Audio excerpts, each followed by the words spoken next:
او کالذی یا اسی طرح مر علی قریہ جو ایک بستی پر گزرے وہی خاویۃ علی عروشہا اور وہ اپنی چھتوں پر گری پڑی تھی، یعنی پہلے چھتیں گری پھر دیواریں گر گئیں۔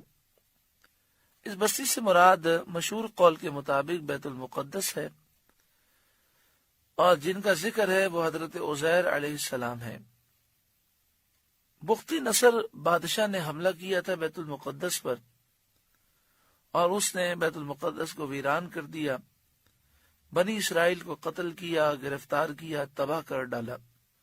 حضرت عزیر علیہ السلام وہاں سے گزرے، آپ کے ساتھ ایک برتن کھجور اور ایک پیالہ انگور کا رس تھا۔ آپ ایک دراز گوش پر سوار تھے۔ دراز گوش اسے کہتے ہیں جس کے کان لمبے ہوں، ہمارے عرف میں اسے گدھا کہتے ہیں، عربی میں اسے حمار کہتے ہیں۔ تو آپ دراز گوش پر سوار تھے، تمام بستی میں پھرے، کسی شخص کو وہاں نہ پایا، بستی کی عمارتوں کو منہدم دیکھا۔ قال انا یحیی هذه اللہ بعد موتها، وہ بولے اسے کیوں کر زندہ کرے گا اللہ اس کی موت کے بعد، یعنی اب کتنا عرصہ گزر جائے گا، یہ بستی اب دوبارہ آباد کیسے ہوگی، کیا معاملات ہوں گے۔ اللہ کی قدرت پر کوئی اعتراض اللہ کے نیک بندے نہیں کرتے، ان کا یہ سوال تھا کہ کب ہماری آنکھیں اس منظر کو دیکھیں گی۔ اور آپ نے اپنی سواری کے حمار کو، گدھے کو وہاں باندھ دیا، آپ نے آرام فرمایا۔ اسی حالت میں آپ کی روح قبض کر لی گئی اور گدھا بھی مر گیا۔ یہ صبح کے وقت کا واقعہ تھا۔ 70 برس کے بعد اللہ تعالیٰ نے فارس کے ایک بادشاہ کو یہاں مسلط فرمایا۔ وہ اپنی فوجیں لے کر بیت المقدس پہنچا اور اس کو پہلے سے بھی بہتر طریقے پر آباد کیا۔ بنی اسرائیل میں سے جو لوگ باقی رہے تھے وہ انہیں یہاں لایا، اور وہ لوگ بیت المقدس اور اس کے ارد گرد آباد ہوئے، ان کی تعداد بڑھتی رہی۔ اس زمانے میں اللہ تعالیٰ نے حضرت عزیر علیہ السلام کو دنیا کی آنکھوں سے پوشیدہ رکھا اور کوئی آپ کو نہ دیکھ سکا۔ جب آپ کی وفات کو 100 برس گزر گئے تو اللہ تعالیٰ نے آپ کو زندہ کیا۔ یہ واقعہ شام کے وقت غروب آفتاب کے قریب ہوا۔ اللہ تعالیٰ نے فرمایا آپ یہاں کتنے دن ٹھہرے؟ آپ نے عرض کیا 1 دن یا کچھ کم، کیونکہ صبح کے وقت آپ سوئے تھے اور اب شام ہو چکی تھی۔ اللہ نے فرمایا کہ آپ 100 برس ٹھہرے رہے، اپنے کھانے اور پانی کو آپ دیکھیں، یعنی کھجور کو دیکھیں اور انگور کے رس کو دیکھیں، وہ ویسا ہی ہے، اس میں بو تک نہ آئی۔ اور اپنے گدھے کو دیکھیے، دیکھا تو وہ مر گیا تھا، گل گیا تھا، اعضا بکھر گئے تھے، ہڈیاں سفید چمک رہی تھیں۔ آپ کی نگاہ کے سامنے اس کے اعضا جمع ہوئے، اعضا اپنے اپنے مواقع پر آئے، ہڈیوں پر گوشت چڑھ گیا، گوشت پر کھال آئی، بال نکلے، پھر اس میں روح پھونکی۔ وہ اٹھ کھڑا ہوا اور آواز کرنے لگا۔ آپ نے اللہ تعالیٰ کی قدرت کا مشاہدہ کیا اور فرمایا میں خوب جانتا ہوں کہ اللہ تعالیٰ ہر شے پر قادر ہے۔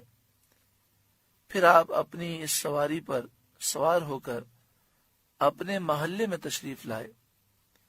سر اقدس اور داڑھی مبارک کے بال سفید تھے، عمر وہی 40 سال کی تھی۔ کوئی آپ کو نہ پہچانتا تھا۔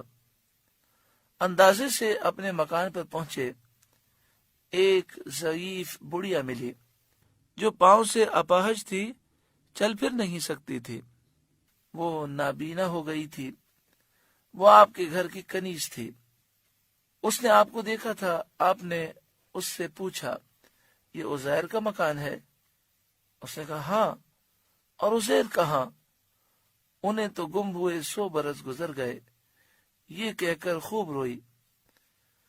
آپ نے فرمایا میں عزیر ہوں۔ اس نے کہا سبحان اللہ، یہ کیسے ہو سکتا ہے؟ آپ نے فرمایا اللہ تعالیٰ نے مجھے 100 برس کے بعد دوبارہ اٹھایا ہے۔ اس نے کہا حضرت عزیر مستجاب الدعوات تھے، جو دعا کرتے قبول ہوتی ہے، آپ دعا کیجئے کہ میں بینا ہو جاؤں تاکہ میں اپنی آنکھوں سے آپ کو دیکھوں۔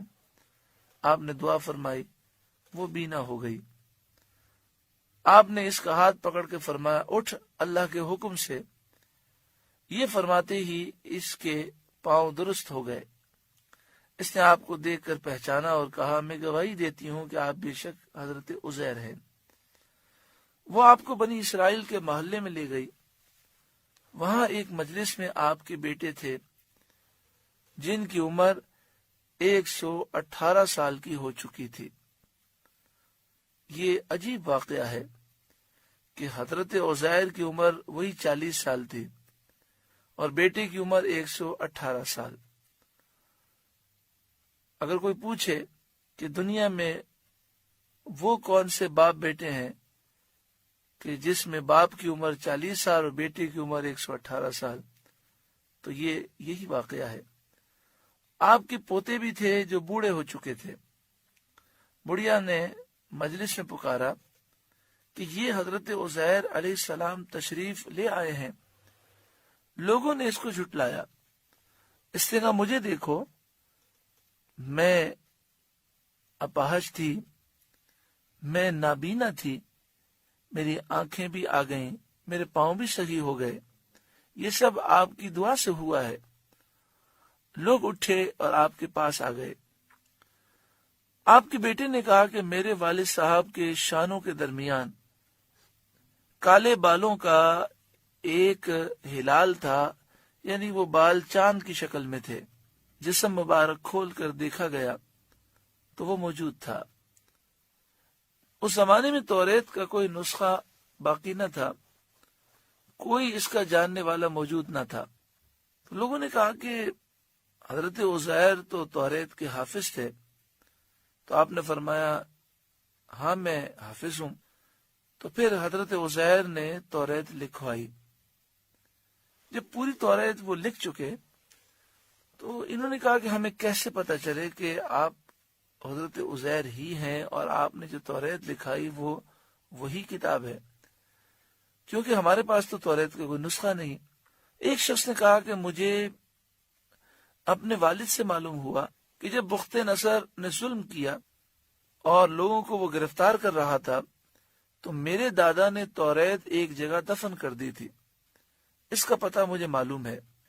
اس پتے پر جا کر توریت کا وہ نسخہ نکالا گیا اور حضرت عزیر علیہ السلام نے اپنی یاد سے جو توریت لکھائی تھی اس سے مقابلہ کیا گیا تو ایک حرف کا بھی فرق نہ تھا۔